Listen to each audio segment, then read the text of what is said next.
నమస్కారం. ఎవరి గోల వారిది కార్యక్రమానికి స్వాగతం. అప్పుడప్పుడు ఇలా బయటికి రాకపోతే మజా ఉండదండి. కాస్త పచ్చిక తొక్కి పచ్చని చెట్ల నీడలో సేద తీరుతూ పాలిటిక్స్ మాట్లాడుకుంటే వస్తుందండి మజా నా రాజా. మరోవైపు అవిశ్వాసానికి సంబంధించి రాష్ట్రంలో హై టెన్షన్ నెలకొనుందండి. కాబట్టి కాస్త రిలాక్స్ అవ్వాలి, పచ్చిగాలి కాస్త పీలుస్తూ కార్యక్రమాన్ని ప్రారంభిస్తున్నానండి. Welcome to this episode of ఎవరి గోల వారిది. ₹1 ఇచ్చాడు, అద్దం కొనుక్కోమన్నాడు. ₹1 ఇచ్చాడు, స్టిక్కర్ కొనుక్కోమన్నాడు. సార్ రోసే గారు ఎక్కడున్నారు? ₹2 ఇచ్చాడు, రిబ్బన్ కొనుక్కోమన్నాడు. ₹3 ఇచ్చాడు, ముక్కెర కొనుక్కోమన్నాడు. ₹10 ఇచ్చి పాన్స్ పౌడర్ కొనుక్కోమన్నాడు. ₹40 ఇచ్చి నకిలీ నెక్లెస్ కొనుక్కోమన్నాడు. ఇక చాలండి, ఊపింది వస్తున్నా ఉండండి. బేరం పెట్టి అసలేమి పసలేని ముసలోడికి నమ్మేశాడు. సార్ ఆగండి సార్. మీరు డాన్స్ చేయడానికి, పాటలు పాడడానికి పెద్దగా కారణాలు ఉండాల్సిన అవసరం లేదని నాకు బాగా తెలుసు. కానీ ఇవాళ మరీ నాట్యమయూరిలాగా మెలికలు తిరిగిపోతూ డాన్స్ చేసేస్తున్నారు. ఏంటి సంగతి సార్? అంత ఆనందం ఎందుకు ఉప్పొంగుతోంది సార్? ఉప్పొంగక ఏమవుతుందా? వాతావరణం చూడు ఎంత ఆహ్లాదకరంగా ఉందో. మరి వేసవకాలం పోతూ వర్షాకాలం వచ్చే విధంగా మాన్సూన్స్ వచ్చేస్తున్నాయి. ఈ వాతావరణం కనుక చూసినట్లయితే మనసు ఆనందంతో పులకరిస్తూ ఉంది. అలాగే మరో కారణం కూడా లేకపోలేదు. మరి నేను ఎంతో కాలంగా ఎదురు చూస్తున్నటువంటి ఆ గవర్నర్ పోస్టుని నాకు మధ్యప్రదేశ్కి ఇస్తూ ఉన్నారు. ఆంధ్ర రాష్ట్రంలో చూసినట్లయితే ఈ రాజకీయాలు రోజు రోజుకి దిగజారుతూ ఉన్నాయి, మరి అధ్వానంగా తయారవుతున్నాయి. ఇటువంటి ఈ రాష్ట్రాన్ని వదిలిపెట్టి ఎంచక్క మధ్యప్రదేశ్లో ఉంటా. ఇంతకన్నా నాకు ఆనందం కావాలా? అందుకే డాన్స్ చేస్తున్నా. ఇదిగో దాసు, నువ్వు కూడా వేయి డాన్స్ అయింది దొప్పదగా. పిల్లాని భావనిస్తావా? తోలగళ్ళి తెల్లారి తీసుకొస్తాను.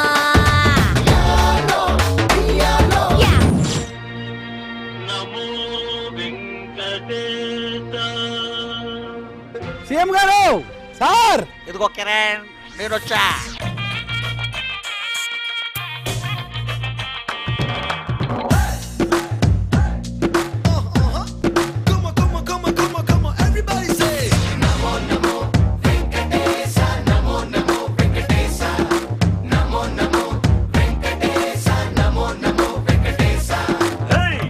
కొండల బాలాజీ డియర్, ఎంత గొప్పది స్వామి నీ పవర్.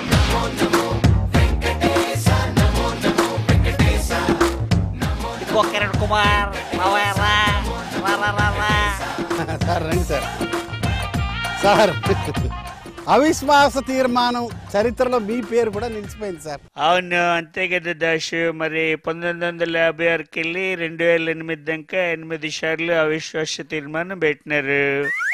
ఆకాశ్ బ్రహ్మానంద రెడ్డి, చెన్నారెడ్డి గారు, ఇంకా కోట్ల విజయభాస్కర్ రెడ్డి, అట్టనే రాజశేఖర రెడ్డి గారి టైంలో అవిశ్వాసం పెట్టినారు. ఒక్కటి గుడక నెగిల. మా ప్రభుత్వం గుడక ఇంకా అవిశ్వాస తీర్మానాన్ని ఎదుర్కొనేందుకు సిద్ధంగా ఉంది. ఇంక ఈ రాష్ట్రంలో జగన్ పప్పులు ఉడికేదానికి లేదు. This is very clear. అవును, చంద్రబాబు నాయుడు గారు ఏరి వేషము మార్చెను,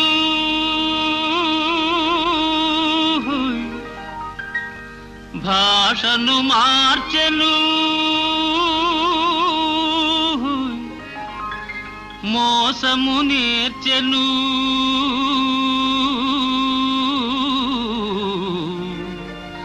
అసలు తానే మారెను.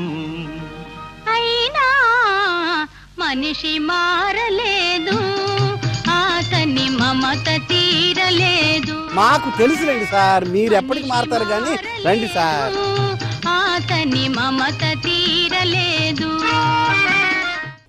సార్ 7 ఏళ్లుగా అధికారంలో లేరు. 2 సార్లు అవిశ్వాస తీర్మానం పెట్టి చరిత్ర సృష్టించారు. అప్పుడు వైఎస్ మీద, ఇప్పుడు కిరణ్ మీద. మొత్తానికి how are you feeling sir? Feeling very well అమ్మా. నా ప్రజల కోసం, ప్రజల సంక్షేమం కోసం, రైతుల కోసం, రైతులకి మద్దతు ధర ఇవ్వడం కోసం అవిశ్వాస తీర్మానమే కాదు ఏదైనా పెట్టగలమా.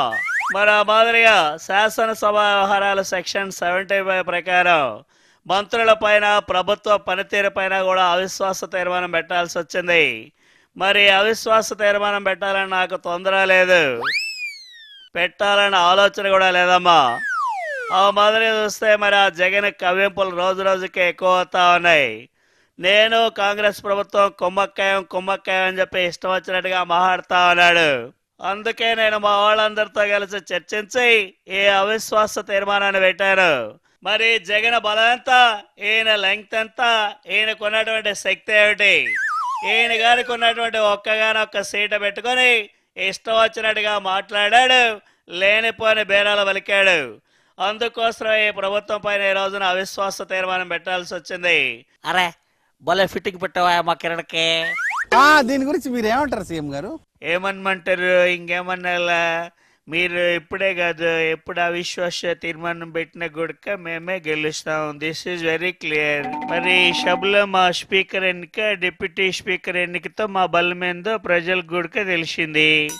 ఇగో చంద్రబాబు నాయుడు గారు, మీరు తెలిసో తెలియకో నాకైతే హెల్పే చేసినారు. I'm very thankful to you. అవునమ్మా, ప్రతిపక్షంలో ఉండి ఆ మాత్రం హెల్ప్ చేయకపోతే దేనికి చెప్పు. అందుకే మీకు నేను హెల్ప్ చేశాను, మీరు నాకు చేయండి. అట్టిని గన్నిండి గెల్లెమిలో కర్మ ఇదే ప్రతిపక్షం, ఇదే ప్రభుత్వం, నాకైతే అర్థం కావట్లా. एपिसोड अभी बाकी है, अब लेंगे एक छोटा सा ब्रेक.